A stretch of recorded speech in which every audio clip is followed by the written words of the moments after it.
Aê! Estamos ao vivo para todo o Brasil e todo o planeta cinema. Você que está aí ao vivo, a galera já vai começar a entrar, que meu zap apitou, quando eu falei que ia trazer Luiz Joaquim aqui, não foi brincadeira. Ele não sabe, mas ele é uma estrela, uma celebridade. É uma celebridade no universo cinético, um cara com muita bagagem aí no mundo audiovisual, já fez muita coisa bacana, e tá sempre, como eu falei até para ele em off, sou um grande admirador do trabalho dele, mesmo à distância, sou um grande admirador do trabalho dele, e, poxa, foi muito bacana. Eu até estava conversando com o Pedro Azevedo na entrevista anterior, ele também falou com muito carinho de Luiz, falou que já tiveram uma parceria, né, com a Fundação Joaquim Nabuco, com o Cinema do Dragão, que foi muito bacana.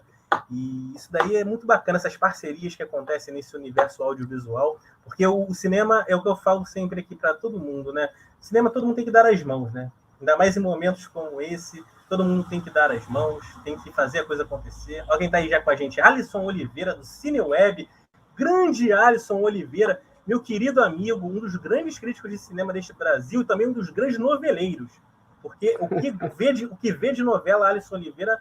E ele fica me mandando um monte de gracinha. Me mandou uma fronha do Nicolas Cage pelo zap hoje. Seu Alisson Oliveira. Ai, ai, ai. Olha quem está aqui com a gente também, Marcelo Iqueda, meu querido amigo. Grande Iqueda, já esteve aqui com a gente também. Aí, ó, ótimo poder ouvir o Luiz Joaquim. Grande Marcelo Iqueda aí, que é meu conterrâneo aqui da zona oeste do Rio de Janeiro. O Iqueda é de Campo Grande. Grande Big Field. Não é não, Iqueda? Grande Big Field. Hoje ele é professor e pesquisador, tenho todos os livros de Marcelo Iqueda, faço propaganda mesmo. Já tirei foto lá na Livraria Cultura de São Paulo, com os livros do Iqueda. Grande irmão Iqueda. Ó, o Alisson tá falando que não tá vendo mais novela, sei que não tá vendo, né? Tem um canal vivo aí no teu stream que eu sei, tá, seu Alisson? Mas olha só, vou apresentar você, Luiz, aqui com um textinho que eu roubei de alguns sites. Se tiver alguma coisa errada, você briga comigo, me dá chicotada que não tem problema, tá bom? Vamos lá. Nosso convidado de hoje é coordenador e professor do Bacharelado de Cinema e Audiovisual das Faculdades Integradas Barros Melo. Leciona pós-graduação Estudos Cinematográficos da Universidade Católica de Pernambuco. Foi coordenador e curador por 16 anos do cinema da Fundação Joaquim Nabuco. É jornalista, mestre em comunicação pela UFPE, com foco na crítica de cultura, e atuou como crítico de cinema para a Folha de Pernambuco e para o Jornal do Comércio de Recife. Sócio fundador e atual vice-presidente da Associação Brasileira de Críticos de Cinema, a Abracine. Colaborou para diversas revistas especializadas, entre outras coisas. Tem até curta-metragem que eu li aqui. Tem até curta-metragem no currículo. E ele é o novo programador do Cinema São Luís, um cinema que mora no coração de um monte de gente, inclusive o meu.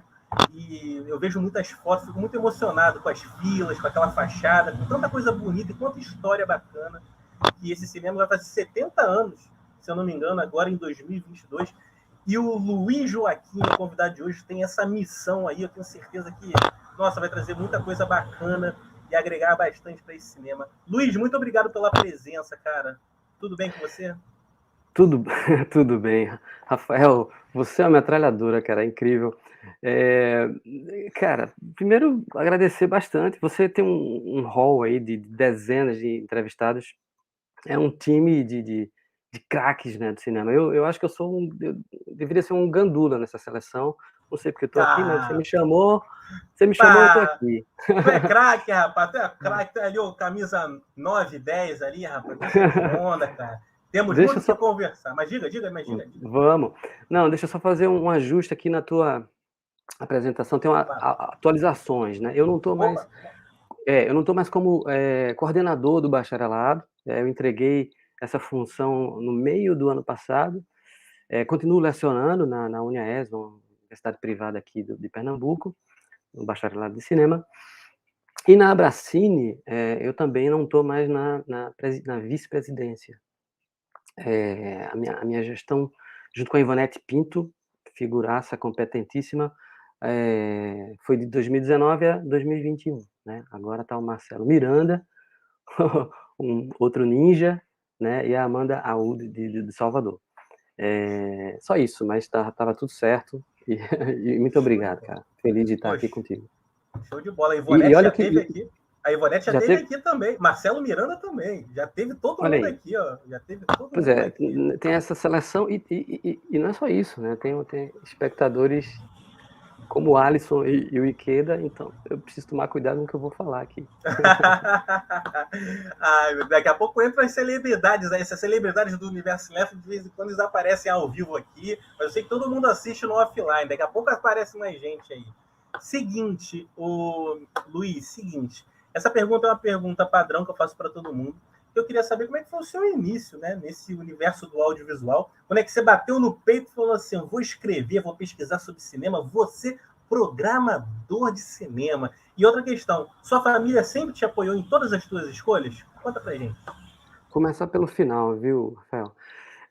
Sim, cara, eu tinha assim, o ser humano se torna, proporcionalmente uma boa pessoa, um bom ser humano, eu acredito, na medida em que ele tem uma boa infância e uma família bacana por trás, né, isso é óbvio, eu diria, né, e eu tive a felicidade de ter pais, né, que muito atentos a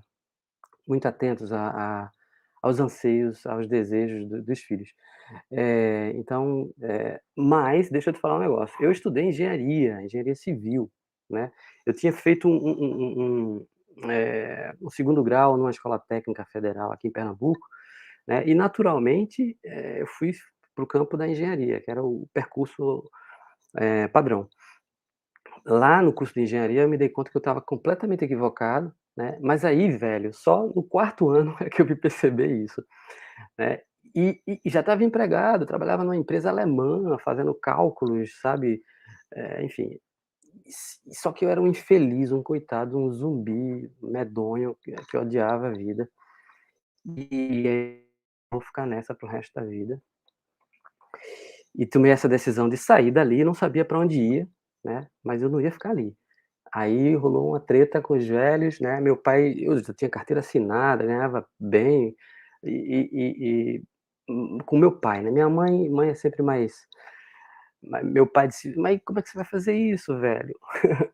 Mas fiz, peitei, né, e cara, fui estudar jornalismo, e aí, sei lá, 3, 4 anos depois, quando meu nome estava saindo no jornal como jornalista de cultura, crítico de cinema, meu pai era o meu fã número 1, assim. Então deu tudo certo. Aqui em Pernambuco a gente só veio ter, faculdade de cinema em 2009.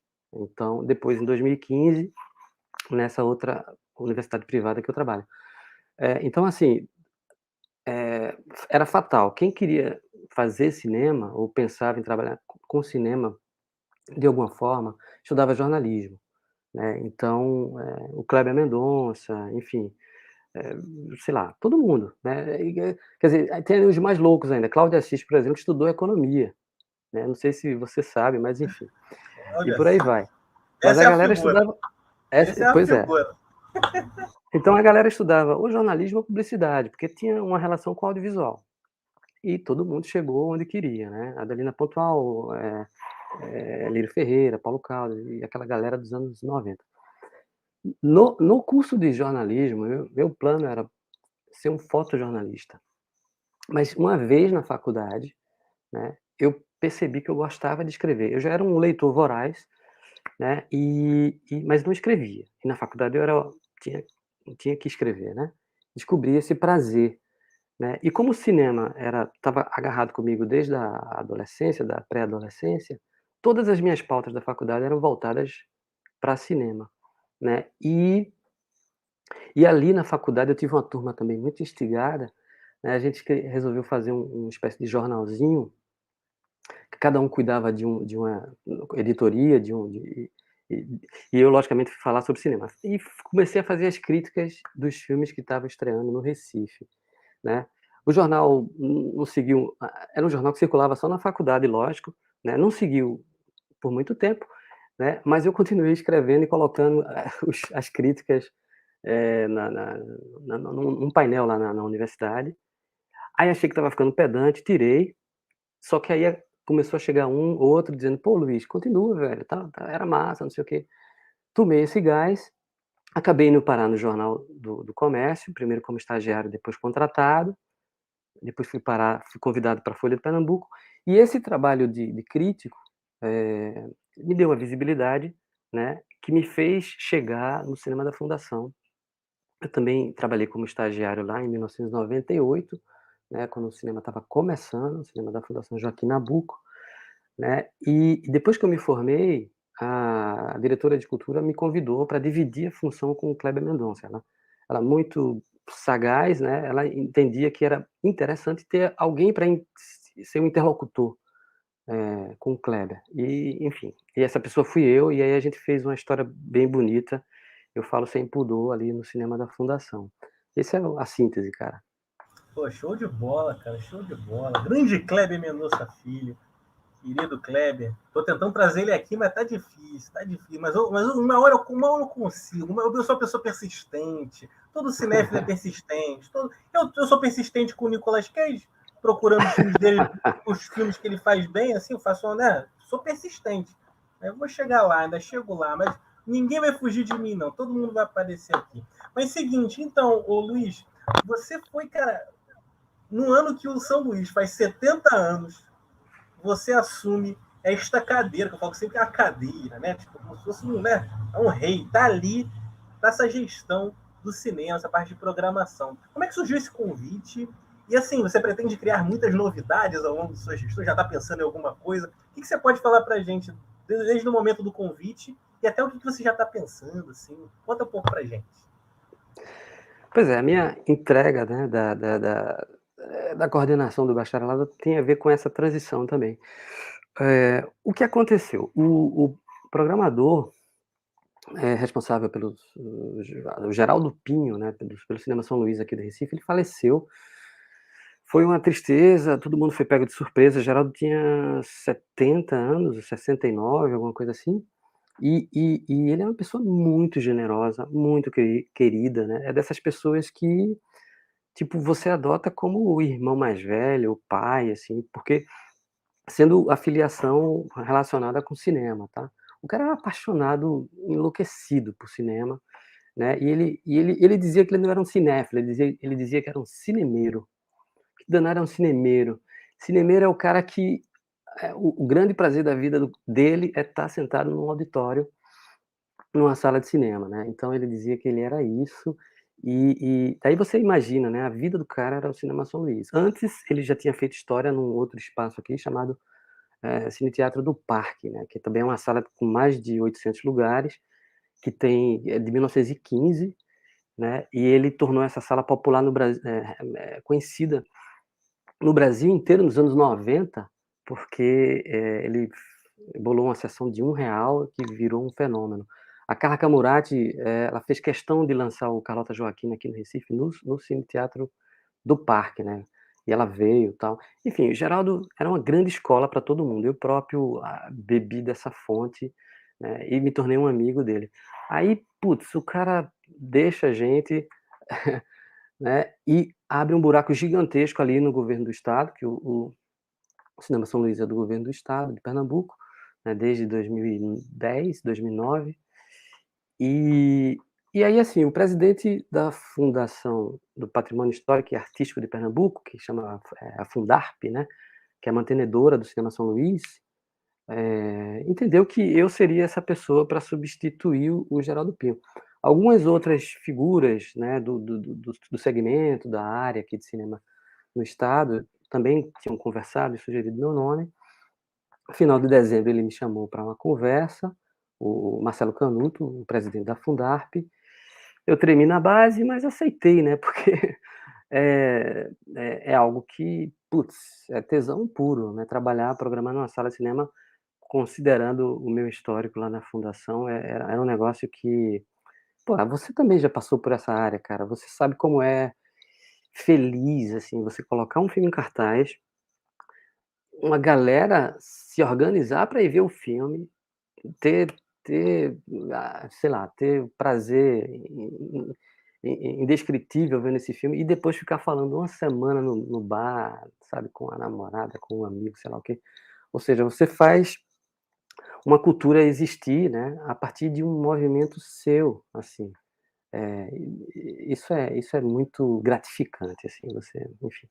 E aí eu aceitei, né? E agora tô me inteirando da infraestrutura, da equipe, para a gente, se der tudo certo, se a situação sanitária pública, né, essa Omicron e influenza, der uma colher de chá para a gente reabrir a sala no final de fevereiro, né? Caso contrário, tem que empurrar um pouquinho mais para frente, mas já estou pensando aqui nas invenções. Também nada muito do outro mundo não, Rafael, porque o Geraldo fazia um negócio muito bacana lá que deu super certo. Claro, claro, perfeito. Mas tem que ter a assinatura do Luiz agora também. Tenho certeza que vai ter aquela assinatura, aquela rubricazinha assim. Tenho certeza que vai vir muita coisa que vai ser complementar ao outro grande trabalho também que era feito, né? Tenho certeza que vai dar tudo certo. Tenho certeza que vai dar tudo certo. Eu te diria, cara, que assim, algo que o Geraldo não fazia, e que eu acho que é muito valioso, né, considerando que a gente está em 2022, as pessoas veem filme no smartphone, enfim, no Smart TV, no monitor do computador, tal. Fazer algum tipo de agitação cultural e também não é inventar a roda, sabe? É promover mais sessões comentadas, né? Trazer convidados, ou contextualizar um filme antes de uma sessão.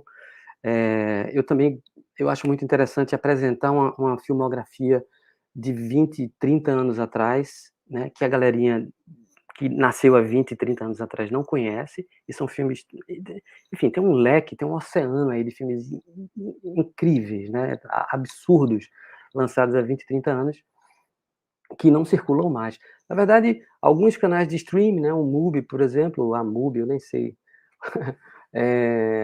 tem feito essa circulação acontecer, né, mas uma coisa é ali na tela, outra coisa é numa sala de cinema. Mas isso traz uma outra questão, né, como conseguir essas cópias, né? A memória no Brasil, audiovisual, é um negócio muito maltratado, cara. É E verdade. a gente vai trabalhar. Vocês vão conseguir, vocês vão conseguir. Cara, muito bacana. Eu já tô louco pra ir, cara. Já tô louco pra ir aí. Já... Ó, quando eu for aí, eu vou te mandar um zap. Fala assim, ó, tô aqui, hein? Vamos tomar um café. Quero muito ver filme aí, cara, nessa sala. Cara, olha, vai ser uma coisa linda. Eu tenho certeza que vai ser sensacional aí, que você vai brindar aí esses cinéfilos maravilhosos. Tem aí a honra de ter esse cinema aí tão bacana, tanta história para contar. Cinema com história para contar é uma coisa linda, né? É uma coisa maravilhosa. Aqui no Rio, infelizmente, é quase um animal em extinção, a parte de cinema, né? A parte de exibição, infelizmente. Né? É uma confusão danada. Copacabana, que era um lugar que é conhecido mundialmente, né? Sempre tem turismo pra caramba. Hoje não tem cinema, né?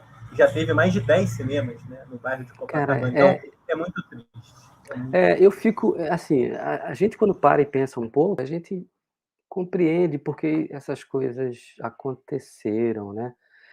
Mas de vez em quando eu me pego assim, Rafael, pensando: "Cara, como é que deixaram isso acontecer, velho, né, como é que, sei lá, o palácio, né, ali na Cinelândia não existe mais".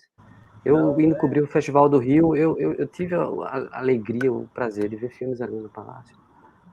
Enfim, o Odeon também, o Roxy, né, o o Odeon Odeon também. também. O Odeon fica ali meio, às vezes tem alguma coisa, às vezes não tem. São cinemas que realmente, tipo assim, é tão bonito ver o Festival do Rio de Cinema, aquela abertura no Odeon, depois ia para as outras salas, né, o circuito grande, amplo. Né, o reflexo disso é a última edição do Festival do Rio, que foi em 2021. Eu já recebi a Hilda Santiago aqui, a gente conversou bastante aqui, mas que foi no Cinépolis Lagoon, e esse cinema não existe mais. Acabou o cinema na Lagoa do Rio de Janeiro, aqui, um bairro muito nobre aqui da cidade do Rio, e o cinema acabou, não existe. A rede Cinépolis, hein? Não é assim, é uma rede já grande, né? Um multiplex, é doideira. Não, e veja só, a gente não está falando de, sei lá, Porto Velho, né, todo respeito a Porto Velho, sei lá, mas a gente está falando do Rio de Janeiro, velho. Rio de Janeiro, que você falou, cidade Copacabana mundialmente conhecida. Cinema, e salas de cinema são pontos turísticos também, né. Graças a Deus, o governo do estado, aqui de Pernambuco, teve essa sensibilidade e essa percepção de que, por exemplo, o Cinema São Luís pode ser e é um ponto de parada obrigatório para quem vem aqui no Recife, cara, porque é um deslumbre, é um deslumbre. Excelente, excelente. Cara, vai dar certo aí, tenho certeza. Vou sempre compartilhar as notícias aí, que eu sei que vai vir muita coisa boa. Mas seguinte, Luiz, Queria saber de você sobre algumas questões, então vamos começar aqui. Ó. Você é afiliado da Abracine, que é a Associação Brasileira dos Críticos de Cinema, né? A pessoa que não conhece é a Associação Brasileira dos Críticos de Cinema, que obviamente abrange todo o território nacional. E essa é uma associação que ela foi fundada, né, depois que já existiam algumas associações regionais, né? Acho que tinha uma no Pará, que eu acho que é a primeira de todas, já tinha a do Rio também e tudo mais. Ceará. Então, no Ceará também. Então, eu queria saber de você, assim, o que você pensa sobre a Abracine hoje, né? Assim, como é que é a relação da Abracine com as outras associações, se você tem esse dado durante a tua vigência, né, que foi a passada. E outra coisa, se essa classe dos críticos de cinema é uma classe unida aqui no Brasil, o que você acha, Luiz? Ótima pergunta, Rafael. Rapaz, veja, vamos lá. A Abracine, a gente, como você bem disse, né, havia, né, quer dizer, há ainda, né, as associações localizadas, regionalizadas, né, por exemplo, no Rio Grande do Sul, lá é muito organizada, é muito ativa, né, inclusive no Festival de Gramado tem uma voz, a do Ceará também, mas a ideia era, quando foi pensada, né, a Abracine, era que de fato houvesse uma entidade agregadora realmente nacional, né? E de fato isso acabou acontecendo, né, por um trabalho contínuo e sério de muita gente ali envolvida. No início eram mais ou menos 40 associados, hoje são mais de, eu sempre perco as contas, mas tem mais de 120, assim, sabe? E gente de todo lugar, de todo lugar. Eh eh, e aí, e o que acontece, né? A gente tem uma polifonia, sabe, de colocações, de posicionamentos nas listas de discussões internas, né, da Abracine, que é muito rica, cara. É muito rica. Então, assim, só por isso, né, por essa, eh, por essa diversidade de percepções vinda de todos os lugares do Brasil, né, e conosco todos aprendendo um pouquinho com os diferentes, eu digo diferentes, regionalmente falando, né. Só isso já é uma grande conquista, né. E não apenas isso, colocar essas pessoas que, logicamente, não têm tanta visibilidade, né, como, sei lá, um crítico do, sei lá, do Acre, né, enfim, colocar ele na roda, né, do Sudeste, por exemplo. A Abracine propicia isso, colocando essas pessoas como júri de festivais, enfim. Eh, Bom, aí você perguntou também você perguntou também se a classe era unida, alguma coisa assim? Não, Isso, desculpa. queria saber se a classe dos críticos de cinema, assim, com a tua experiência, com o que você escuta, com o que você vive, se ela é uma classe unida, ou se tem, sei lá, algumas briguinhas, é normal ter discussão, eu deduzo isso, né? Toda associação deve ter suas discussões, deve ter seus Sim. modos de pensar diferentes, e entre as associações, acredito eu, devem ter vários modos diferentes de pensar. Então, eu queria saber a tua experiência nesse sentido, assim, se você ainda vê que mesmo com as diferenças, essa classe ainda chega a ser unida, realmente dão as mãos para tentar fortalecer, né? Porque eu acho que uma sendo fortalecida fortalece a todos, né? Pelo menos eu acredito nisso. Essa deveria ser a lógica. Mas veja só, antes da Abracine, né, a gente tinha uma associação, a do Rio de Janeiro, muito atuante, né, inclusive em Ativa, né? festival, Sim. atuante, ativa, nos festivais, inclusive festivais internacionais. Quando a Abracine surgiu, ela sabia disso, né, e precisou negociar com a RJ, né, É a CCRJ. a CCRJ. CCRJ, exatamente, Associação de Críticos de Cinema do Rio de Janeiro, né, e essa comunicação ela existe, ela é constante, né, a gente quando vai conversar com a FIPRESS, por exemplo, né, há uma conversa emparelhada entre as duas associações, afinal a CCRJ estava nesse lugar antes da Abracine, nada mais natural do que exista essa comunicação. Agora, unida eu não diria eu não diria que é não, mas eu vou te explicar, cara. a gente está falando de seres humanos, né? O ser humano é uma criatura muito curiosa, é sedutora, eu acho maravilhoso. Eu vivo me espantando com o ser humano a cada dia, e que bom, porque, enfim, velho, se não era um tédio, a gente morria cedo. E a gente tá falando de intelectuais, cara, ou pretensos intelectuais, ou propensos intelectuais, enfim, né? E assim, alguns, né, têm a sua vaidade num grau mais no mais elevado, num grau mais elevado do que outros, né. Eu diria que todos têm a sua vaidade, né, em alguma medida, microscópica ou gigantesca ou oceânica, né. E aí se a gente tá nesse universo, nesse campo, né, de pessoas que pensam e que têm o poder da palavra, ou supostamente têm o poder da palavra, eu quero dizer do poder da expressão, né, de saber se expressar. Então, os conflitos, eles são inevitáveis, né, mas eu diria que são conflitos muito bons. E na verdade, cara, tem que ter, porque crítica, né, é uma palavra que deriva de outra chamada crise. Então não tem crítica se não tem crise, velho. Não tem bagunça, teórica, intelectual, enfim, reflexiva, se não há crise, se não tem gente caindo de pau em alguma coisa, assim. É assim que a gente cresce, é assim que a gente evolui. E aí, assim, e se a gente está nesse grupinho de pensadores de cinema, né, é inevitável, mas é sadio.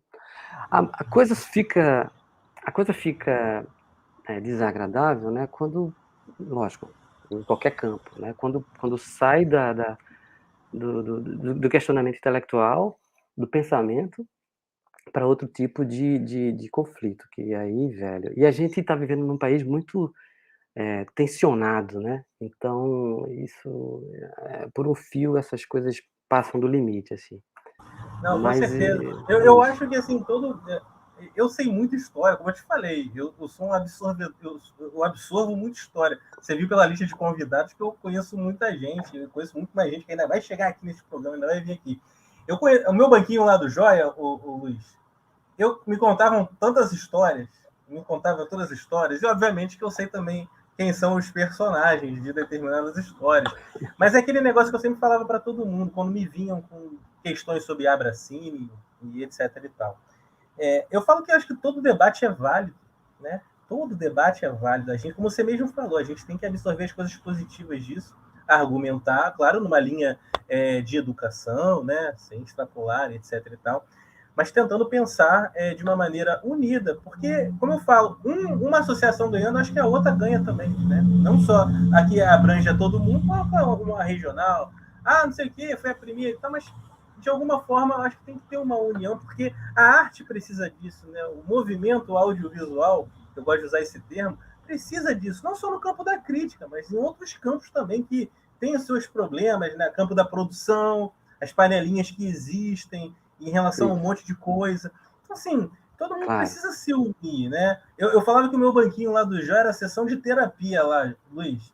Eu tentava dar assim, eu com meus 35 anos de idade, eu tentava dar várias opiniões, assim, bem assim nesse sentido de reaproximação, né? Bem no sentido de tentar uma conciliação de alguma forma, mesmo pensando diferente, né? Como é que todo mundo pode ganhar com isso, né? É aquele livro de biologia, lembra aquele livro de biologia da escola? Que tinha a relação mútua dos animais? Tinha um bichinho que usava alguma coisa, porque tinha a casca de comida que ficava em cima do outro bichinho, e aquele bichinho Exatamente. coçava as costas do bichinho. Então, assim, tem toda uma forma de você conseguir andar para frente de uma maneira É. mais unida, né? Não, e precisa dessa pessoa, como você, acabou de descrever, nesse meio, né, porque é um meio muito inflamável, né, e eu era uma espécie de diplomata, digamos assim, na Brasília, juntando tentando deixar suave as fricções lá, É, né, é preciso, puxando. é preciso, é É preciso. preciso, que senão a coisa vai para outro campo. né? E puxando um pouco a brasa aqui para a sardinha, né? A Abracine, cara, nesses 10 anos, eu estava no início, eu acho que produziu muita coisa bacana, né? A primeira que me vem à cabeça, na gestão do Paulo Henrique Silva, é a produção de livros, cara, né? Que se tornaram referências aí para alguns campos, né? Mas, enfim, essa é uma conversa muito longa. Show de bola, Abracine. que A bacana. Ivonete deve ter falado bastante, né?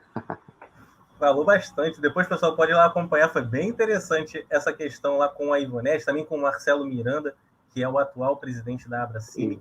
E a gente já teve também outras pessoas ligadas à Abracine, também ligadas a outras associações de críticos de cinema. Só procurarem lá, tá, pessoal? Tem muita coisa bacana lá sobre essa questão, que são complementares ao que eu e o Luiz estamos falando aqui. Luiz, seguinte, eu queria saber de você uma questão. Você acha que os críticos de cinema, com suas notas, raiozinhos, bolinhas, qualquer coisa parecida, bonequinhos, né? Qualquer coisa parecida com isso, eles influenciam a ida do espectador para ver um filme no cinema ou agora no streaming? O que você acha? Boa questão, viu, Rafael? Rapaz, isso não é algo novo, né? A gente, pelo que eu me lembro, assim, de pesquisas, né? Já lá nos anos 60, essa prática era comum na mídia corporativa, nos jornais, tal, quando os críticos eram bem mais influentes, né? O fulaninho escrevia algo e era tido como no jornal do Brasil e era tido como verdade absoluta, né? Não acho que hoje isso tenha uma força como tinha no passado, logicamente, mas assim, a gente vive numa sociedade cada vez mais preguiçosa do ponto de vista de consumo, intelectual ou de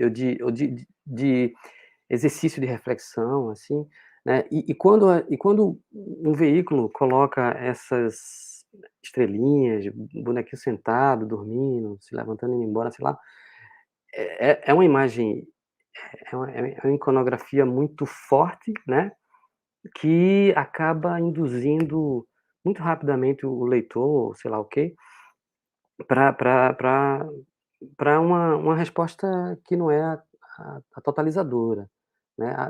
Talvez as pessoas nem leiam o texto, ou leia só o primeiro parágrafo, enfim, né, e aí, nesse sentido eu acho negativo, né.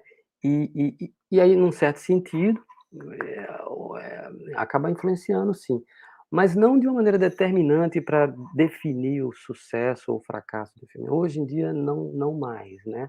Pelo menos não no campo da crítica como a gente a concebe tradicionalmente, né, porque também 2022, não 2022, os últimos 10 anos, a gente está numa transição maluca maluca e saudável também, porque a gente está reaprendendo tudo, eh de novas formas de compartilhar opinião e pensamentos sobre cinema, né. A gente tem, enfim, hoje tem um segmento que são os digital influencers, né, e tem uma crítica É o mais TikTokers. tiktokers. TikTokers, cara, olha só, velho, há 5 anos atrás, se você falasse essa palavra, eu ia ficar, né, voando aqui. E hoje é completamente compreensível e sintetizadora, como você bem resolveu aí. Então, assim, mas essa é uma galera que funciona uma outra vibração, né, com relação ao cinema, diferente dos Sim. críticos mais tradicionais, digamos assim. Eh eu não quero dizer que eles não tenham uma proposição avaliadora, avaliativa, sei lá, crítica, né, mas eles são, eu diria que eles são menos verticais nas análises ou não sei. São superficiais, eu falo para você, Luiz, alguns são superficiais e eles, na verdade, eu acho que é legal. Existe todo tipo de público para consumir o que eles querem entregar. Tem gente que gosta de uma. É chato chamar de crítica, mas uma análise também é chato falar isso, porque eu acho que a análise é uma coisa mais ampla. Mas talvez um depoimento sobre uma obra de uma maneira mais superficial. Então, esses Instagram, essa é a minha opinião, os Instagramers, os TikTokers, a galera da nova geração que está produzindo conteúdo encontrou nesses lugares caminhos, lugares, etc e tal, eles conseguem, na verdade, fazer um papel de divulgação muito grande, né? Muito grande. Eles fazem uma ponte de divulgação, está divulgando um produto, um filme, alguma coisa assim.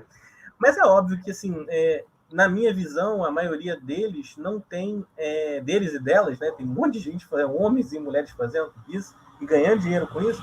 Eles não têm, talvez, uma profundidade na análise, né? A bagagem da cinefilia, para fazer, talvez, até alguns paralelos interessantes que gerem aqueles pontos reflexivos que eu acho muito importante sempre. Então, acho complicado. Algumas questões, essa é uma questão complexa. Bastante. Mas você chamou atenção para algo bacana, assim. Tem público para tudo. E se a gente for fazer uma relação com o passado, né, os leitores, né, é lógico que isso tinha que acontecer, isso acontecia. Os leitores, eles se filiavam, né, àqueles críticos com quem eles se identificavam mais, né. Então, de certa forma, essa inclinação, essa predileção por um autor, por um crítico, por um pensador, enfim, ela sempre existiu e hoje ela continua existindo, mas, funcionando por plataformas diferentes, né, assim, por modos de expressão com relação ao cinema diferente. Então, é só mais uma invenção, né, que tá tudo certo, tem espaço para todo mundo. Eu Exatamente. sou E o bacana é falar de cinema, né? Que bom que eles estão falando de cinema. Tem que falar mesmo, né? Tem que colocar o cinema em todo lugar, porque a arte é necessária para a gente poder refletir sempre sobre nossas. Quem sabe assistindo a um filme indicado pelos TikTokers, Instagram, pelo crítico de cinema, do jornal, a galera consiga refletir sobre a sociedade, né? Isso é a coisa eu acho eu só acho a coisa perigosa, complicada, ou, danosa, sei lá, quando a pessoa é taxativa, né? A pessoa quer determinar o que é que vale e o que é que não vale, né? Aí passa a ser complicado porque o cara está se colocando como dono, enfim, de uma verdade e a gente está falando de arte, né? Então não tem essa não tem essa autoridade, né, para definir. Então, o que é mais interessante no meu entendimento, é a gente estender, né, a compreensão do que a gente assimilou dos filmes, né, e compartilhar essa percepção da maneira mais clara e mais, atraente e eu ia dizer elucidativa, mas não é essa a palavra, atraente e acolhedora, né, para o leitor, enfim. Show de bola, show de bola. Mas esse realmente é um debate mais amplo aí, mas é aquele negócio, tem público para todo mundo e que todo mundo faça um bom trabalho divulgando aí todos os dias. Mas é aquele negócio, cabine de imprensa não pode mais ser chamada de cabine de imprensa, tem que ser cabine de imprensa e influenciadores, é o que eu sempre falo agora. Tem que mudar o nome, não pode ser mais cabine de imprensa, cabine de imprensa e influenciadores. Porque é legal, beleza, não tem problema. Acaba o filme, eu já vi isso, assim, acaba alguns filmes, o pessoal liga a câmera, começa lá. Eu até falei isso outro dia. Eu não sei como é que o pessoal consegue refletir sobre um filme tão rapidamente. Eu não consigo. Eu tenho que ter um tempo, né? Ali a memória tem que processar, né? O coração, o sentimento, a tua bagagem, o que você pensa. Porque, assim, impressionante. Rapidamente, não, o filme é muito bom, não sei o quê. É complexo. Rafael, essa coisa do imediatismo, cara, é meio doença, né? Se tornou uma doença social, assim, e as mídias sociais, lógico, empurraram aceleraram isso, né? Eu vou te contar um negócio que um editor de um caderno de cultura, que não é o que eu trabalhava, os que eu trabalhei, mas eu já escutei essa história, ele chegou com a excelente ideia, entre aspas, né, de dizer para o seu setorista de cinema, crítico do jornal, né, para ele que ele ia numa pré-estreia, não era uma cabine, era uma pré-estreia à noite de um filme, e aí ele sugeriu, esse editor, que o crítico tuitasse a crítica, entre aspas, enquanto o filme estava acontecendo, cara. Para você ver como alguns jornais ou mídias, enfim, eh, confundem, esse trabalho, né, que como você Que falou, doideira. requer Pô, aí é lógico que o cara inacreditável. é lógico que o cara super profissional falou assim: "Não, eu não vou fazer isso, eu não sou pago para isso não", Eu fico né. imaginando quanto de história deve ter, Luiz. Quanto de história deve ter aí para. Cara, realmente, olha, é complicado, mas essa coisa do imediatismo realmente, cara, não combina com o cinema de jeito nenhum. De jeito nenhum. Não só com o cinema, com um monte de coisa aí. Que coisa. E é muito complicado pra cara. Sabe o que eu faço agora, Luiz? Eu só mexo no meu telefone em determinados horários. As pessoas às vezes me mandam um monte de zap, eu só mexo em determinados horários, eu só vejo as redes sociais em determinados horários. É uma questão Ah, de saúde, né, é Rafael? a questão de saúde. É a questão de saúde. Questão de saúde, é doideira. Mas vamos passar para um outro tópico aqui. Seguinte, ô Luiz, Cinderela Baiana, Luiz Joaquim, é um dos marcos do nosso cinema, um filme aclamado por sua ruindade, por sua falta de técnica, beirando ao bizarro em 99,99987% do seu tempo. Mas eu queria saber de você uma coisa, Luiz. Para você, existe filme ruim ou cada filme chega de forma diferente para cada pessoa? Cara, letra B, porque, bom, eu trabalhei muitos anos com o Kleber, né, a gente conversava muito, cara, e o Kleber ele tinha um negócio que ele dizia que eu achava legal: "Os filmes são como pessoas, e você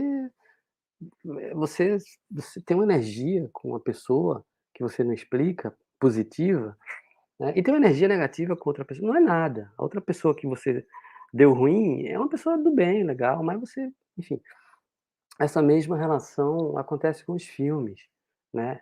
E como eu falei antes, você não é uma autoridade, pra definir nada, né. Então, ótimo teu exemplo do Cinderela Baiana, porque, vamos lá, o filme é ali dos anos 90, né. Eh, Esse filme chega no cinema, vira uma piada, assim, ninguém, as críticas baixam o sarrafo, e aí a gente pula 15, 20 anos, né, vira o filme é um cult, né, quem não viu quer ver, e quem viu quer rever pra sorrir. Quer dizer, é bom o filme hoje, é divertido, se independente de qualquer coisa, ele é divertido, então nesse sentido ele é massa, é bom. Lá atrás ele era renegado, né, era condenado, então assim, a distância temporal inclusive é um excelente termômetro, né, para definir, não definir, né, mas para clarear as percepções das pessoas. Sei lá, Blade Runner, né, lá em 82, né, pô, sofreu pra cacete pela crítica, e é um dos meus filmes preferidos, e da torcida do Fla eu ia falar torcida do Flamengo, não sei nem se isso é legal dizer, Pode mas enfim. falar que aqui a casa é flamenguista. Pode falar, não tem problema nenhum. Pronto, então assim, eu e a torcida do Flamengo inteira, cara, né, curte o Blade Runner, enfim. Tem outros Então filmes também, assim, né? Desculpa até te interromper, mas eu acho que eu precisava fazer esse paralelo. Eu estava pensando sobre o Verhoeven, o diretor, e aí o Tropas Estelares e o Showgirls, né? Que são dois filmes que na época também o pessoal me meteu malho. Eu lembro do Tropas Estelares, cara, eu vi um cinema de 2 andares aqui na Tijuca, no Rio de Janeiro. Caraca, as pessoas saíram com a raiva. Cara, eu acho aquele filme genial, cara. Eu acho do caralho aquele filme. Eu acho muito maneiro, Tropas Estelares. cara, Eu acho o Showgirls também um filme interessantíssimo também. E na época eu sim, lembro que a galera meteu, olha, foi o que eu li de coisa. Assim, eu não li na época, eu li depois, porque eu gosto de resgatar aquele pensamento antigo da pessoa que escreveu. Eu vou lá e busco tam na fonte, né? Na internet a gente tem também esse acesso, né? é, também gosto de fazer isso, Rafael. E você falou um negócio, trouxe já outro assunto aí, cara, o crítico erra, né, ele não é infalível, né, porque ele é humano, então ele não pode ser infalível. E que bom errar, mas melhor ainda é perceber que se equivocou, né. Eh, eu ia falar um negócio aqui Só, sobre só, falar, sobre só falar desse ponto, que é importante também falar, a gente recebeu aqui o Marcelo Janot, meu amigo, pô, crítico de cinema aqui do Rio de Janeiro, tricolor. Ainda bem que a gente teve que marcar a entrevista num dia que o Fluminense não jogasse, cara. Ele falou isso para mim, ainda bem que o Fluminense não joga hoje, Rafa. Falei, que bom. E, pô, foi muito bacana o papo com ele. E ele tem um livro, Luiz, não sei se você sabe, chamado Revisão Crítica, que ele pega as críticas dele lá de trás e ele analisa agora, como o Marcelo Janot de 2022, Que 2021. maravilha, É grande muito ideia, legal, muito grande legal. ideia. O nome é Revisão Crítica, o livro foi lançado em 2018. Muito Aham, bacana, pessoal. Pesquisem aí, que tem aí nos sites. E tá falando exatamente o que a gente tá falando aqui. aham. Exatamente, essa coisa da repaginada no pensar, no refletir. O que é um exercício super saudável. Né? É um exercício super saudável, pô. Claro, e olha só, né, tem aquela história que, o filme não muda, né, muda você, você vai crescendo, você vai evoluindo, você vai viajando, você vai lendo livros, você vai vendo outros filmes, você é assim que você cresce, né, e se dando tudo certo, você melhora, né. E você melhorando, quando você revisita aquele filme, é lógico que você vai perceber coisas que você não percebia quando era jovem. Então, nada mais saudável, né, de que fazer essas revisões, assim, Com né, e certeza. entender que a gente é um contínuo perpétuo, a gente está sempre mudando, A gente está né. sempre E aí aprendendo. Está aprendendo coisas aprendendo. novas, né? Vendo coisas É. diferentes. É isso aí. E aí, assim, se aquele fi aí é que a gente entende que uma obra é eterna, ou se torna um clássico, quando ela só melhora, né, isso é o que marca uma obra-prima, né. E eu acho também uma coisa, só voltando rapidinho no Cinderela Baiana, que assim, a obra, mesmo tendo seus problemas técnicos, ela pode ser ferramenta de uso de aprendizagem. O Celso Sabadin teve aqui, crítico de cinema, que Celso Sabadin, ele que dá autógrafos nas cabines de imprensa, me contaram que Celso Sabadin dá autógrafo nas cabines de imprensa, deve ser porque ele participa do programa lá do Rony Von, participar do programa do Rony Von, e aí ele dá sempre autógrafos O lá que me Celso contaram. adora tirar uma onda com Cinderela Baiana, né, ele Ó, gosta da história. Celso Sabadin gosta. E ele me contou que ele deu aula com Cinderela Baiana. Ele mostrava na aula Cinderela Baiana. Aí eu não sei o que ele. Qual era a pegada, se ele mostrava os problemas, se ele falava. Eu não sei, mas Celso Sabadin, olha, depois procurei entrevista com o Celso Sabadin, que foi sensacional. Meu querido amigo e corintiano doente.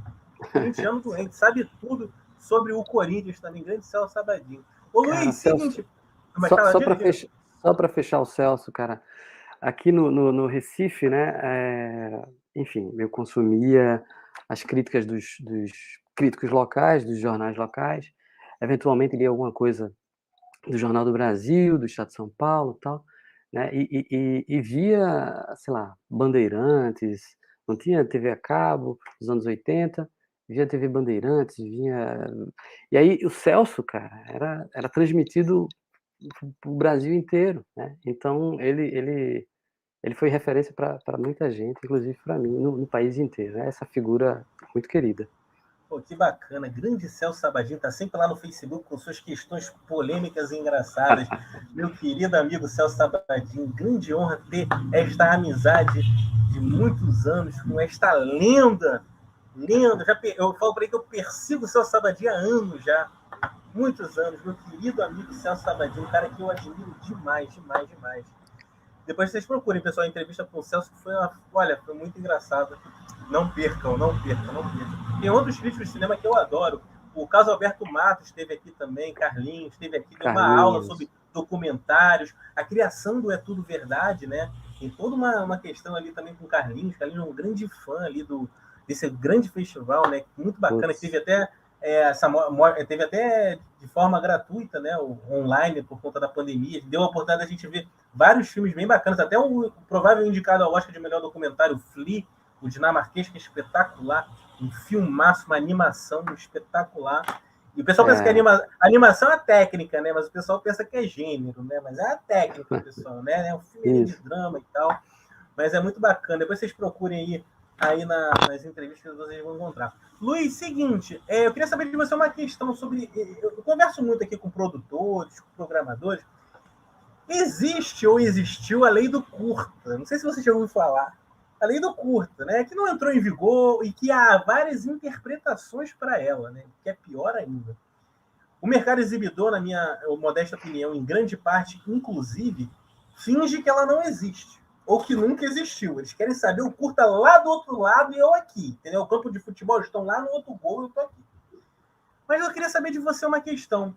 Você acha que há espaço para curtas-metragens nacionais antes de longas-metragens internacionais nos cinemas? Excelente pergunta, viu, Rafael? Cara, tudo é um trabalho de educação, né, no final das contas. Então, nesse sentido, é valioso, sim, é possível, sim, né. Agora, é um trabalho de formiguinha, né, de formação e e e, sei lá, tentando entender por que a lei do curta não pegou, né, porque o Brasil é um país prosaico, né, tem lei que pega e tem lei que não pega, né, velho. Assim, se a gente partir do princípio, né, de que as grandes redes exibidoras, né, elas trabalham com em sua maioria, com blockbusters, enfim, né, e elas querem lucrar, logicamente, o máximo que conseguirem, né, é um mercado com M maiúsculo, né. É claro que na medida em que eles programam filmes sem o curta-metragem, eles vão ter mais um número maior de sessões por dia. Isso significa mais dinheiro entrando, né. Então esse é o desdém, né, por trás do curta-metragem antes de um longa-metragem, né. Eu lembro de algumas iniciativas, pontuais que provaram que o curta exibido em salas de exibição comerciais davam certo. Por exemplo, acho que no início dos anos 2000 tinha um projeto da Petrobras, né, que bancava as salas de cinema, mas um valor muito simbólico, né, bancava as salas para ela dedicar sessões para curtas-metragens. Aí o ingresso era mais barato para o espectador, né, e as sessões funcionavam. A gente fez isso no cinema da Fundação, né. Então, assim, caminhos existem, a dificuldade é mantê-los continuamente, né, pra educar esse espectador. Então, enfim, é por aí. Eu acho que, assim, eu já fiz lá no Joia, muitas vezes, curta antes de longa. Eu sou da economia, né? Então eu tenho que ir para uma escola, né? Eu não sou keynesiano, não sou Adam Smith, eu sou uma mistura de tudo, Davi, Ricardo, toda aquela galera que eu estudei. Eu acoplo, assim, eu sempre faço um paralelo com o cinema. Então eu tenho a minha escola. A escola que eu acho que poderia ser o correto são curtas, obviamente, antes de longas internacionais e curtas que conversem com um longa de alguma forma. Algo complementar para o refletir. Mas, obviamente, você só consegue isso se você tiver um papel de curadoria, né? Se você tiver programadores que vão assistir os filmes e vão conseguir fazer esse link, né? Por quê? Eu acho muito saudável, né, refletir sobre um assunto como um todo, né? Se você viu alguma coisa num curta, depois você viu alguma coisa num longa, por que não ser complementar e depois gerar até um debate sobre É. isso e Rafael, tudo mais? Mas eu sei que é complicado, porque a questão do horário, é, muita propaganda também vai para o Beleléu, né? Porque você tem a questão do curta, sei lá, vai ter 8 minutos, 10 minutos, 15 minutos, 5 minutos. Você vai perder tempo de propaganda. A gente sabe que é uma fonte de renda. Depois do milho é a fonte de renda mais forte dos cinemas, né? Rafael, e você estava falando aí, dialogar, né, conversar um curta com um longa do ponto de vista estético, temático. Cara, eu diria ainda uma proposição mais, sei lá, mais curiosa, sabe, um curta contradizer um longa, sabe. O Henri Langlois, lá na Cinemateca Francesa, cara, ele gostava de fazer esses experimentos. Que Ele colocava bacana, um cara. Eu não filme, tinha pensado sobre isso, cara. Que legal, é verdade. mas eu também não, quem pensou foi o Henri Langlois, né, foi Pô, que só esse bacana. cara aí, né. Ele fazia esses experimentos, ele colocava filmes completamente um filme, um Ozu com, sei lá, uma mega produção norte-americana, e aí depois batia um papo com a galera, né, pra ver o que aconteceu dessa confusão de sutilezas com super eloquência, Explosões. Com explosões. isso, exatamente. Então, assim, até essas provocações são valiosas, né, no trabalho curatorial. Bacana, cara, que legal. Eu não tinha. Viu? por isso que eu falo que o meu programa é importante para a sociedade brasileira. Eu não tinha pensado ainda sobre isso. Olha que bacana, uma ideia muito bacana. Se eu voltar a programar um cinema ainda um dia, ou ter o meu próprio cinema, o Cine Camacho, quem sabe em breve, essa é uma ideia muito interessante. E as pessoas sabem que, tipo, quando eu entrar de novo nessa parte de programação, eu vou entrar chutando a porta, assim, de uma maneira que nem de videogame, sabe? Street Fighter. Para a gente poder fazer, assim, os negócios acontecerem. E eu tenho certeza que vai, sempre com a ajuda de outras grandes programações que tem pelo Brasil. Como é de Luiz Joaquim, este mestre da arte. Tá certo. Como diz o Alder Gomes, né? Com o pé na pleura. Metendo o pé na pleura, assim. Sensacional, sensacional. Luiz, seguinte, a gente já está chegando já aqui quase no final do nosso programa. Tem mais uma perguntinha, depois a gente vai para o Bumerangue Cinéfilo. Lembra aquele programa da Marília Gabriela? Que ela fazia assim, uma cor, uma blusa. Aí você responde com uma resposta curtinha ou com uma palavra, e aí a gente termina. Mas antes tem uma pergunta ainda aqui do nosso questionário. Seguinte, Luiz Joaquim, o filme Tropa de Elite, Luiz Joaquim, foi um dos mais badalados longas-metragens do nosso cinema nas últimas décadas, né? Um filme que levou muita gente para o cinema, né? Era multiplex, cinema independente, todo mundo exibindo Tropa de Elite, e parte do público louvava, né? Não só o Capitão Nascimento, mas também as ações de Capitão Nascimento e companhia. Inclusive, esse filme ganhou o Urso de Ouro em Berlim. Todo cinéfilo sabe que é um festival muito bacana, das mãos dele, do tio Costa Gravas, que quem é cinéfilo sabe que tem uma filmografia muito, mas muito ligada à questão dos direitos humanos.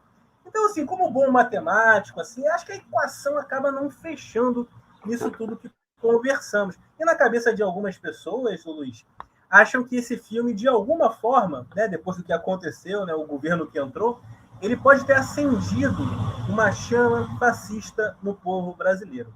Mas eu quero saber de você uma questão, Luiz. Eu quero saber se você acha que o cinema tem o poder de influenciar o espectador para ideologias políticas. O que você acha? Putz, grande pergunta, Rafael. Cara, veja, eu acho que o cinema ele funciona em 2 caminhos, normalmente, assim. Um caminho ele reforça aquilo que você já acredita, ou ele desconstrói aquilo que você acreditava, né. Então, assim, e eh, essas ações, né, que o cinema, promove no indivíduo, né, eh ela vai ser mais efetiva na medida em que você, se envolve com aquilo, né. Então, assim, o que eu quero dizer com isso? Eh, se você tem uma capacidade de ler um filme com mais discernimento, né, sobre as entrelinhas, né, sobre, os excessos, né, ou sobre as sutilezas que estão jogando ele está jogando ali para você, né, você vai evoluir, você vai melhorar em função, dessa experiência, né. Se você se deixa consumir, né, pelo que está na superfície do filme, né, ele não vai ser nada mais daquilo que você já conhece, né, só reforçando um entendimento sobre um assunto específico que que que lhe interessa, né. Eu não sei se eu estou me fazendo soar claro, mas, eu não diria que o cinema ele é transformador de uma sociedade, né, eu acho que ele pode ser transformador de um indivíduo, mas não de maneira radical. Isso é algo que é construído, isso é algo que vai acontecendo ao longo dos anos, assim, né. Eu e não só cinema, né, as pessoas que você conhece, os livros que você lê, os países, os locais que você visita, tal, é assim que você é formado como gente, né. No caso dos cinéfilos como nós, né, a obra cinematográfica ela tem um papel muito definidor, né, no final das contas, né. Eu sou sensível a diversos aspectos, enfim, sociais, porque eu tive acesso a bons filmes, né, que me chamaram a atenção para isso. E tive acesso a filmes complicados também, problemáticos também, mas eu tive a capacidade de enxergar esses problemas no filme. Algumas pessoas não têm. Nesse sentido, filmes como Tropa de Elite pode, de fato, reforçar uma ideia preconcebida de uma galera, enfim, equivocada, né, com relação a direitos humanos. Concordo plenamente, cara, com tudo que você disse, assim, concordo plenamente. Essa é uma pergunta um pouco mais complexa, assim, algumas pessoas ficam até bem nervosas na hora dessa pergunta, mas eu acho importante o debate, eu acho muito importante o debate para a gente poder tá sempre tentando levantar questões sobre isso e tudo mais. Tem até pessoas que já passaram aqui pelo blog e falam, não precisa falar toda hora do Tropa de Elite, mas eu acho que ainda é uma questão relevante por conta de todo o sucesso que ele fez, né? E por conta de tudo que a gente está vivendo Que no veio nosso dia a depois. dia. Então, assim, acaba, na minha opinião, sendo um pouco consequência disso, né? Eu sempre faço a pergunta, será que é uma consequência ou é um fator integrante dessa consequência? Né? Tem algum tipo de coisa para a gente pensar sobre isso? Temos que pensar sobre isso? Então é isso. Né? E se você quiser chegar mais para perto, né? Aqui no Recife teve uma polêmica grande. O filme do Josias Teófilo, Olavo, Jardim das Aflições, né? Sobre o Olavo de Carvalho, fez com que alguns realizadores tirassem seus filmes, né, da competição do CinePE, porque não queriam passar o filme do lado de um documentário sobre o Olavo de Carvalho. Quer dizer, é muito sofisticada essa discussão e muito valiosa, muito pertinente, certíssimo. É complexo pra caramba. Mas é isso. Vamos em frente aí e vocês depois tirem suas próprias conclusões, meus queridos amigos e amigas que estão acompanhando esse programa maravilhoso na noite de terça-feira. Luiz, estamos chegando agora aqui no final do Bumerangue Cinéfilo. Desde já quero te agradecer demais pela presença. Cara, adorei conversar com você. Você está sendo genial nas respostas, muito claro, com vários pontos muito interessantes. Cara, aquele negócio da programação dos cursos, eu vou lembrar, vou ficar martelando isso assim durante a semana toda, que eu adorei. Eu não tinha pensado nessa questão dos opostos e tal. E o meu intuito com o meu questionário é exatamente esse: é refletir sobre novas respostas, sobre novos caminhos, né, por conta de todo esse campo reflexivo que a gente colocou aqui, não só em relação ao mercado, mas em relação à programação, em relação aos filmes. Desde já, muito obrigado pela presença. É uma grande honra, cara, ter tu aqui ao meu lado neste programa maravilhoso, espetacular. Ainda mais audiência que a Rede TV. Mentira, sacanagem, brincadeira. Olha só, Luiz, vamos lá então para o Bumerangue Cinéfilo, aí você responde com uma resposta curtinha ou uma palavra e a gente termina. Luiz Joaquim, grande programador de cinema, o que mais incomoda um programador de cinema?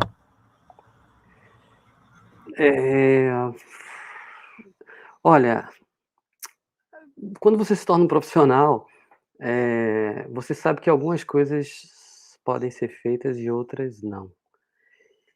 E um programador, um curador é um profissional, né. Uma coisa chata é quando é tipo um DJ, sabe, que ele tá tocando numa festa, e o cara sabe o que é que vai fazer a pista funcionar, aí chega aquela menina do lado ou aquele cara assim: "Velho, toca Raul", sei lá. E bicho, eu não vou tocar Raul, velho, eu não tem nada a ver com isso aqui. E aí eu tenho esses palpiteiros, assim.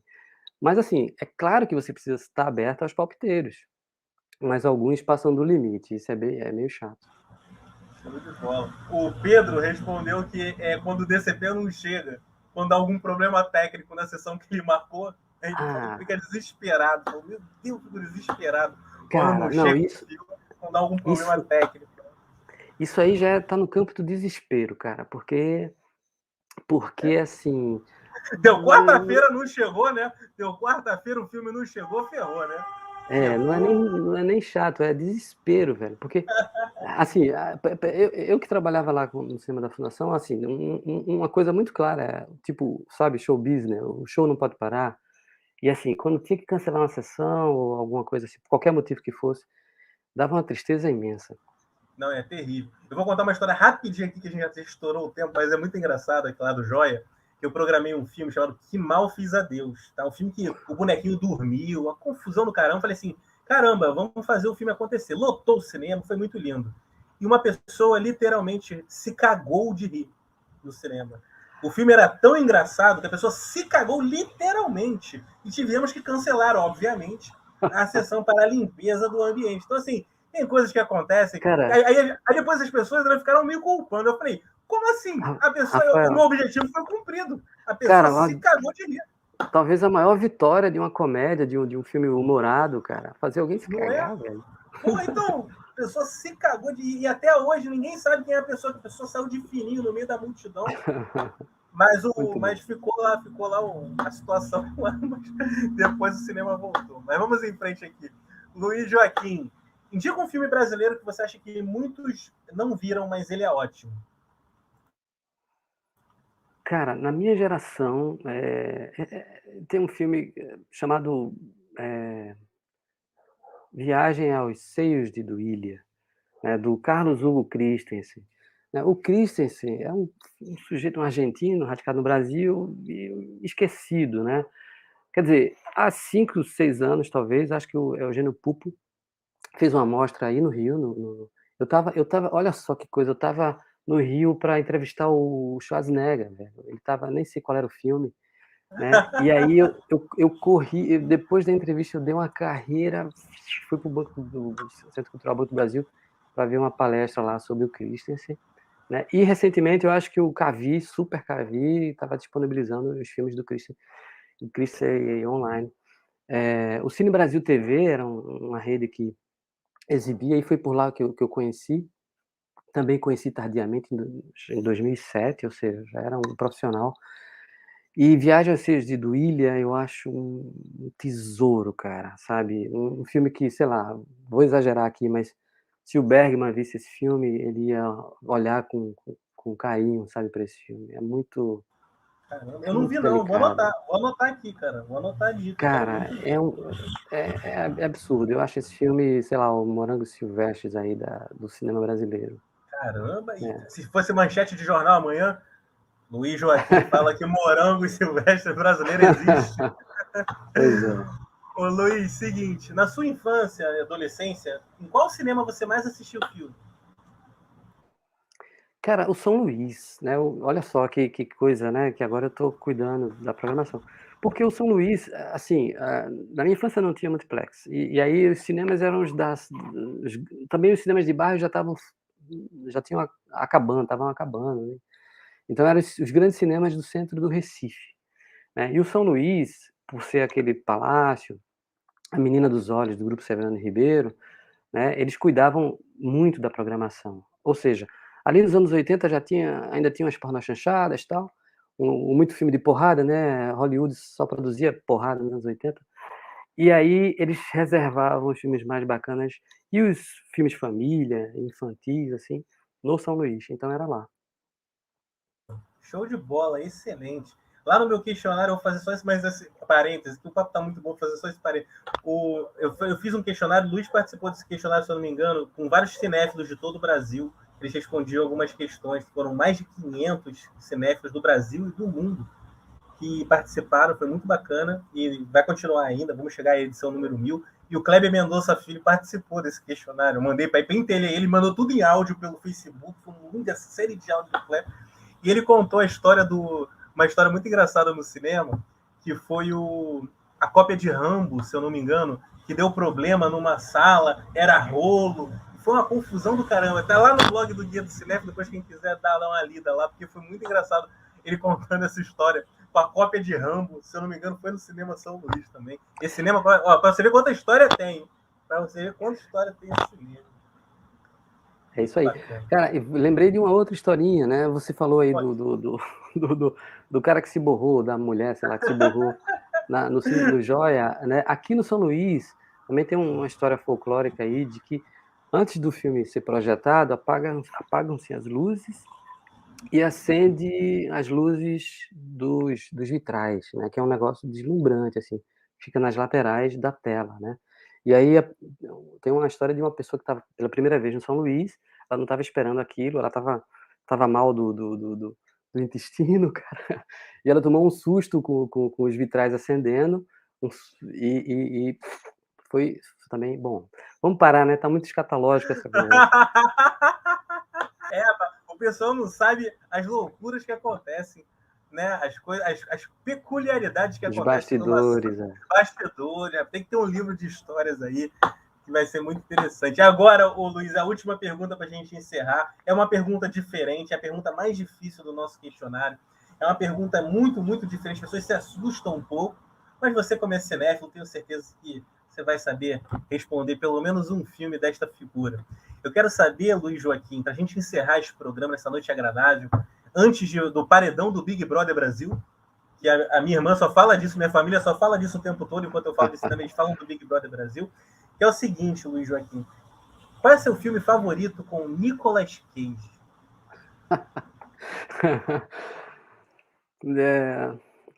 Cara, isso não é difícil não, velho. O Selvagem da Motocicleta. Pô. Caraca, Rumble Fish, mano. Caraca, Rumble Fish, velho. só um Rumble Fish aí. Show de bola. Aquilo ali é de deixar você desmontado, cara. Aquele filme é absurdo. E ele tá muito bom ali, cara. Ele é a figuraça, né? O Nicolas Cage é a figuraça. Olha, eu vou te falar. Sabe qual é o filme mais citado aqui, cara? É Face Off. O Face Off do John Woo.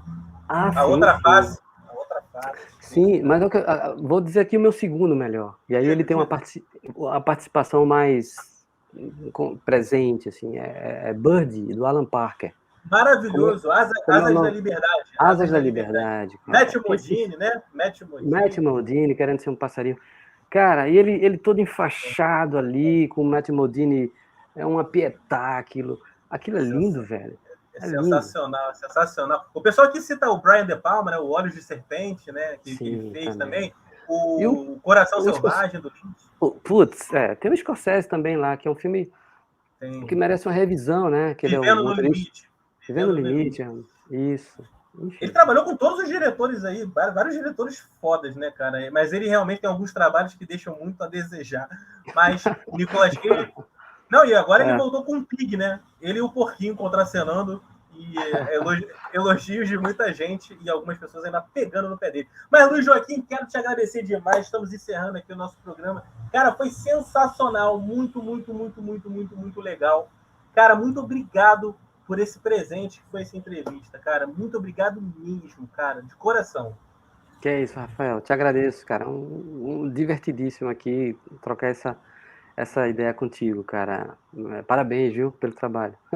Tamo junto. Um beijo aí para todo mundo que acompanhou. O Alisson Oliveira tá aí até o final. Ikeda, o pessoal que entrou e saiu. Você que tá vendo offline, pessoal, depois assistam as outras 80 entrevistas que estão disponíveis lá na TV Caeté e também no Guia do Cinéfilo. Amanhã, 8h30, temos uma entrevista aqui com Pedro Butcher.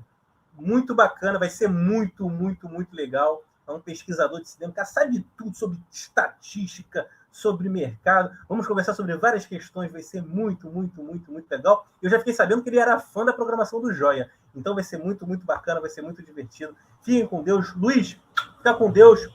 Boa gestão lá no São Luís. Vai dar tudo certo, meu parceiro.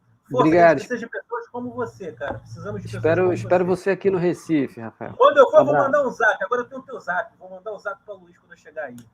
Show de bola. Tamo junto, Luiz. Fica com Deus. Tchau, pessoal. Valeu.